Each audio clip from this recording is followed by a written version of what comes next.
మామూలుగా పరాభవనామ సంవత్సర ఫలితంగా మనం చెప్పుకున్నప్పుడు పరాభవనామ సంవత్సరానికి అర్థం ఏం చెప్పారయ్యా అంటే, పరాభవాబ్దే రాజాన ప్రాప్నువంతి పరాభవం భవంతి క్షుద్రధాన్యాని ప్రభూతాని సువృష్టయ. పాలకులందరూ కూడా తరచుగా పరాభవానికి గురి కాబడుతూ ఉంటారు. చిరుధాన్యాలు విశేషంగా ఫలిస్తాయి. ఇది సువృష్టికరంగా ఉండేటువంటి సంవత్సరము అని పరాభవనామ సంవత్సరానికి ఫలితంగా మనకి శాస్త్రం చెప్తోంది. అయితే ఇక్కడ మనం అందరూ పరాభవం పొందేస్తారు అనేటువంటి భావన తప్పు. ఎవరైతే అహంకారము, గర్వము, స్వార్థము చూపుతారో వారు ఖచ్చితంగా పరాభవాన్ని పొందడానికి అవకాశం ఉంది. ఎవరైతే నిజాయితీగా, ధర్మబద్ధంగా, భగవంతుడి పట్ల, పెద్దల పట్ల వినయంతో వ్యవహరించుకుంటారో వారికి ఈ పరాభవనామ సంవత్సరం విజయాల్ని 100% సూచిస్తుంది అని చెప్పవచ్చు. అయితే మనకి ఈ పరాభవనామ సంవత్సరం కాలసర్పయోగంలో ప్రారంభమైంది. 15వ తారీఖున కాలసర్పయోగం ప్రారంభమయ్యి జూలై 10వ తారీఖు వరకు కాలసర్పయోగం ఉండడం చేత ఈ పరాభవనామ సంవత్సరంలో ఈ ముందుగా కురిసేటువంటి వర్షాలు అతి ముందుగా కురవడం కానీ, అవసరం లేని చోట కురవడం కానీ జరుగుతూ ఉంటాయి. తర్వాత కురిసేటువంటి వర్షాలు బాగానే ఉంటాయి. జూలై 10వ తారీఖు దాటిన తర్వాత కురిసేటువంటి వర్షాలన్నీ కూడా వ్యవసాయానికి అనుకూలంగా ఉంటూ, ముందుగా కురిసేటువంటి వర్షాలు మాత్రం కొద్దిగా అతిగా కురవడం కానీ, అవసరం లేని చోట కురవడం, అవసరం ఉన్న చోట కురవకుండా ఉండడం, ఇది కాలసర్పయోగ ప్రభావంగా మనం చెప్పుకోవడానికి అవకాశం ఉందండి.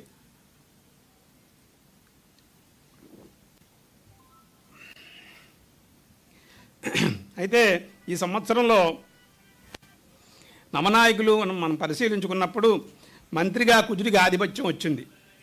మంత్రిగా కుజుడికి ఆధిపత్యం రావడం చేత కొంత పౌరుషంగా వ్యవహారం చేసుకునేటువంటి అవకాశాలు ఉంటాయి. వరగ్రామ వనాదీని దహ్యందేవన్ని నా భృజం వృష్టిర్మధ్య భవేద్యుద్ధం మంత్రిణ్యవని చేసది.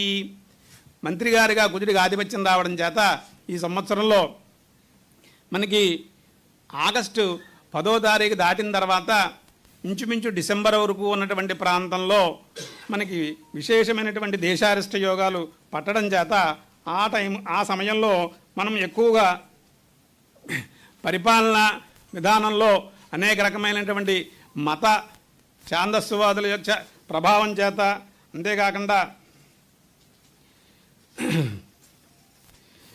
రాజకీయపరమైనటువంటి అల్లర్లతోనూ భారతదేశం అంతా జనజీవితం ప్రభావితం చేయగల సంఘటనలు కలవని, సైనిక బలం ఎక్కువగా వినియోగించబడుతుందని చెప్పడానికి అవకాశం ఉందండి. ద్వితీయార్థంలో కర్కాటక రాశిలోనూ సింహరాశిలోనూ కుజగురు యోగం ఉందండి. అది కొంత అనర్థదాయకాన్ని ఇస్తుంది. అదేవిధంగా 31 అక్టోబర్ నుంచి డిసెంబర్ 10 వరకు ఉన్నటువంటి గురుని అతిచార స్థితి, అదే సమయంలో శని వక్రగతిలో ప్రయాణించడం, ఇవి జన నష్టానికి, దుర్భిక్షానికి, రాజుల పతనానికి, అగడానికి ఎక్కువగా ఉన్నాయనేటువంటి శాస్త్రవచనాలు మనకి కొన్ని కనిపిస్తున్నాయి. అయితే ఈ సంవత్సరంలో మనం ప్రధానంగా మనకి ముఖ్యమైనటువంటి మంత్రులుగా 90 ఉంటారండి. ఈ 90లోనూ ప్రధానమైనది రాజు గురువుగారుగా ఆధిపత్యం వచ్చింది. అదేవిధంగా కుజుడికి మంత్రిగా ఆధిపత్యం వచ్చింది. తర్వాత రసాధిపతిగా శనికి ఆధిపత్యం వచ్చింది. అంటే నవనాయకుల్లోనూ కుజశనులు తప్పవడిచి మిగిలిన గ్రహాలన్నిటికీ కూడా శుభగ్రహాలకు ఆధిపత్యం రావడం చేత ఈ సంవత్సరం అంతా కూడా శుభయుక్తంగా పరాభవనామ సంవత్సరము అనేది ఎవరికో కానీ అందరికీ పరాభవాన్ని ఏర్పరిచే సంవత్సరం అయితే కాదు. ఈ సంవత్సరం చాలా ఉన్నతమైనటువంటి సంవత్సరంగా ఉంటుంది. ఎందుకంటే మంత్రులు 90లోనూ ప్రధానమంత్రమైనటువంటి రాజు, మంత్రి, సేనాధిపతి, సస్యాధిపతి, ధాన్యాధిపతి, అర్ఘాధిపతి, మేఘాధిపతి, రసాధిపతి, నీరసాధిపతుల్లో కుజశనులు అంటే మంత్రి గారు, తర్వాత రసాధిపతి తప్పవడిచి మిగిలిన గ్రహాలన్నిటికీ శుభగ్రహాలకి ఆధిపత్యం వచ్చింది. అలాగే మనకి 21 మంది ఉపమంత్రులు ఉంటారు. 21 మంది ఉపమంత్రుల్లోనూ 15 మందికి మళ్ళీ శుభగ్రహాలకు ఆధిపత్యం రావడం చేత ఈ సంవత్సరం అంతా కూడా చాలా సుభిక్షంగా, సామాన్యమైనటువంటి ప్రజలకి చాలా ఆనందకరంగా, వృద్ధికరంగా ఉంటుంది అని చెప్పడానికి 100% అవకాశం ఉన్నటువంటి సంవత్సరం అండి. అయితే ఈ సంవత్సరంలో మనకి 16 వీసాల పంట మనం మామూలుగా కొలమానంగా 16 వీసాల పంట చూస్తూ ఉంటామండి. 16 వీసాల్లోనూ మనకి 9 వీసాల పంట మనకి లభిస్తుంది అని చెప్పడానికి అవకాశం ఉంది. ఎప్పుడైతే బేసి సంఖ్యమైనటువంటి పంట మనకి లభిస్తుందో అప్పుడు మన ప్రాంతం అంతా కూడా, మన ఆంధ్రప్రదేశ్ అంతా కూడా చాలా సుభిక్షకరంగా ఉంటుంది అని చెప్పడానికి అవకాశం ఉంది. అదేవిధంగా ఈ సంవత్సరంలో ఈ కొలమానాన్ని కొలిచేటప్పుడు మనం పశుపాలకుడిగా కూడా పరిశీలిస్తూ ఉంటాం. ఈ సంవత్సరం మనకి పశుపాలకుడు, పశువుల్ని దొడ్లో పెట్టేవాడు, పశువుల్ని విడిపించే వాటిలో 2 ఆధిపత్యాలు కృష్ణుడికి వచ్చి 1 ఆధిపత్యం బలరాముడికి వచ్చింది. యముడికి ఏ ఆధిపత్యము రాకపోవడం చేత ఈ సంవత్సరం పశువులు సుభిక్షంగా ఉంటాయి, పశువులు శుభ్రంగా పాలనివ్వడానికి అవకాశం ఉంటుంది. ఎప్పుడైతే పశువులు బాగుంటాయో ప్రజలందరూ బాగుంటారు అనేటువంటి అర్థాన్ని మనం గ్రహించుకోవడానికి అవకాశం ఉంది. అదేవిధంగా ఈ సంవత్సరంలో 9 వీసాల పంట పండడానికి అవకాశం ఉంది. తర్వాత ఈ సంవత్సరంలో ముఖ్యంగా మనకి గ్రహణాలైతే మొన్న వెళ్ళిపోయినటువంటి గ్రహణం ఉంది, కానీ ఈ సంవత్సరంలో మన ప్రాంతంలో కనిపించేటువంటి గ్రహణాలు లేవండి. ఎప్పుడైతే గ్రహణాలు ఆ సంవత్సరం ఏర్పడలేదో ఆ సంవత్సరం ఆంధ్రప్రదేశ్ ముఖ్యంగా మన ప్రాంతంలో కనబడని గ్రహణం అవడం చేత మన అందరం కూడా సుభిక్షంగా ఆరోగ్యంగా ఏ రకమైనటువంటి ఇబ్బందులు లేకుండా మనం ఉంటాం. ఇంక ఇప్పుడు మొన్న ఏర్పడినటువంటి చంద్రగ్రహణమే చూసుకోండి, ఎక్కడో అమెరికాలో తన్నుకుంటుంటే మనం వేళ గ్యాసుల కోసం ఇబ్బంది పడే పరిస్థితిలో ఉన్నాం. సో ఆ రకంగా గ్రహణం ఎక్కడ ఏర్పడినా ఎంతో కొంత ప్రభావం మన మీద ఉంటుంది. కానీ మన ప్రాంతంలో ఏర్పడేటువంటి గ్రహణం మనకి ఎక్కువ నష్టాన్ని ఇస్తుంది. అంచేత ఈ పరాభవనామ సంవత్సరంలో మనకి మన ప్రాంతంలో ఏర్పడేటువంటి గ్రహణాలు ఏమీ లేవు.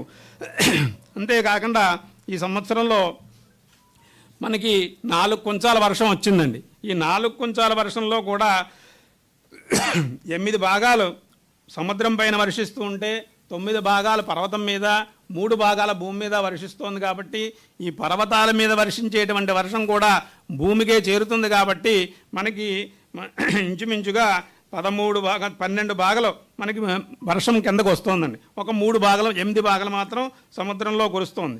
అయితే ఈ కొంచెం అంతా కూడా వృద్ధుడైనటువంటి బ్రాహ్మణ చేతిలో ఉండడం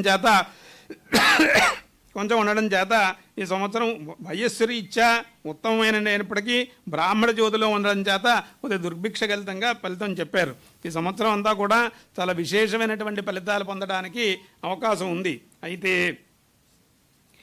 దేశారిష్ట యోగాల్లో ప్రధానంగా మనం చాలా ఆలోచించుకోవాల్సినవి, కొన్ని జాగ్రత్త పడవలసినవి కొద్దిగా ఎక్కువగానే ఉన్నాయి. ఎందుకంటే ఆగస్టు దగ్గర నుంచి మనకి ఏర్పడేటువంటి దేశారిష్ట యోగాలన్నీ కూడా కొంత మనకి ప్రభావితం చేయడానికి అవకాశం ఉంది. అయితే వచ్చే సంవత్సరం యొక్క ఫలితాలు మనం పరిశీలించుకున్నప్పుడు సహజంగా మనం వర్షలగ్నాన్ని, జగల్లగ్నాన్ని పరిశీలించుకుని ఫలితాలు చెప్తాం.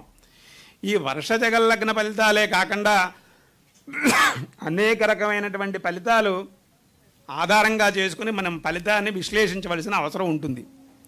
సహజంగా పంచాంగకర్తగా ఒక వర్ష జగల్లగ్న యొక్క వర్ష జగల్లగ్నాలను బట్టి పంచాంగాన్ని మేము కొన్ని ఫలితాలు ఊటంకిస్తూ ఉంటాం. వాటిల్లో కొన్ని జరుగుతూ ఉంటాయి. అయితే ఈ వర్షలగ్నము అనేది కేంద్ర ప్రభుత్వాన్ని తెలియజేసినట్లయితే రాష్ట్ర ప్రభుత్వాన్ని వర్షలగ్నము అనేది రాష్ట్ర ప్రభుత్వాన్ని తెలియజేసినట్లయితే జగల్లగ్నము అనేది కేంద్ర ప్రభుత్వాన్ని తెలియజేస్తూ ఉంటుంది. అయితే ఈ సంవత్సరంలో వాటి యొక్క ఫలితం సూక్ష్మంగా ఒక 4-5 మనం తెలుసుకుందామండి. అవేంటంటే వర్షలగ్నము అంటే రాష్ట్ర ప్రభుత్వము అని చెప్పేసి మనం అనుకున్నాం. దానివల్ల వచ్చేటువంటి ఫలితాలు ఏ విధంగా ఉంటాయంటే దేశం సుభిక్షంగా ఉంటుంది, పాలకులు సుపరిపాలన అందివ్వగలుగుతారు, దశమానికి గురువీక్షణ, దశమాధిపతి లగ్న కేంద్రమందు సప్తమ కేంద్రాధిపతితో యుతి చేత మంచి నిర్ణయాలు సకాలంలో తీసుకుంటారు అనేటువంటి పాయింట్ ఒకటి మనకు వస్తుంది. అదేవిధంగా తృతీయ భావాధిపతి వ్యయముందుండి శని కుజుల చేత చూడబడ్డం చేత ఇరుగు పొరుగు రాష్ట్రాల చేత తరచు వివాదాలు పొందడం, వాటిని సమర్థించుకోలేకపోవడం, ప్రజలలో అపకీర్తి పొందడం వంటివి ఉంటాయి అని చెప్పేసి తృతీయ భావం మనకి తెలియజేస్తోంది. అదేవిధంగా వాహనాధిపతి అయినటువంటి చంద్రుడు జలరాశి మీనమందు స్థితి పొంది కారకుడు, వర్షానికి కారకుడైనటువంటి శుక్రుడు మేషగదుడై చంద్రునికి బుధుని యుతి చేత వర్షాలు అవసరం లేని ప్రాంతాల్లో ఎక్కువగా ఉండి అవసరముకు ప్రాంతాల్లో వర్షాలకు ఎదురుచూచు స్థితులు ఉన్నాయి అని కూడా మనకి చతుర్థ భావం తెలియజేస్తోంది. అదేవిధంగా గృహ నిర్మాణ పనులు, ప్రాజెక్టు పనులు నెమ్మదిగా సాగుతాయి. ధనభాగ్యాధిపతులు పరస్పరము కేంద్ర స్థితి చేత ఆదాయాలు వృద్ధి చెందుతాయి. రుణాలు కొంతవరకు తగ్గించుకోవడానికి అవకాశం ఉంది. ఇక సప్తమాధిపతి అయినటువంటి శుక్రుడు, అంటే ప్రతిపక్షపు భావాధిపతి అయినటువంటి శుక్రుడు లగ్నముందు ఉండడం చేత ఈ ప్రతిపక్షపు భావాధిపతులు బలవంతులు అవ్వగలరు అని మనకి ఒక సూత్రం చెప్తోందండి.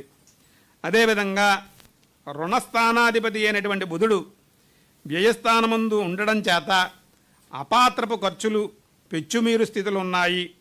గురువీక్షణ పొందడం చేత కుజునిచే ఓడింపబడుతున్నప్పటికీ కూడా రాష్ట్రీయమైనటువంటి ఖర్చుల్ని నెమ్మదిగా సమర్థించుకుంటారు అని చెప్పడానికి ఈ 6వ పాయింట్ ఉపయోగపడుతోందండి. అదేవిధంగా ఈ రాజ్యాధిపతి నీచి పొంది రాజ్యమును వీక్షించడం చేత పరిపాలనా విధానములందు అంటే మంత్రుల శాఖలందు మార్పు చేర్పులు ఏర్పడు సూచితములు ఉన్నవి అని చెప్తోంది. ఈ విధంగా ఈ రాష్ట్ర ప్రభుత్వం మీద ఒక 5-6 పాయింట్లు మనకి ఈ సంవత్సరం రాసుకున్నాం. అదేవిధంగా జగల్లగ్నాన్ని పరిశీలించినట్లయితే కేంద్రం సుస్థిరమైనటువంటి సుపరిపాలన ఇస్తుంది.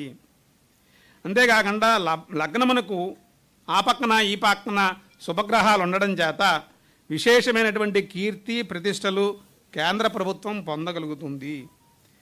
ప్రతిపక్షపు స్థానాధిపతులు వారి పాత్రను పోషించుకుందుకు మంచి అవకాశాలు ఏర్పడుతున్నప్పటికీ కుజవీక్షణ చేత అవకాశాలని అందిపుచ్చుకోలేని స్థితులు కూడా గోచరిస్తున్నాయి 2వ పాయింట్ చేత. అదేవిధంగా దేశీయ ఆదాయాలు వృద్ధి చెందగలవు.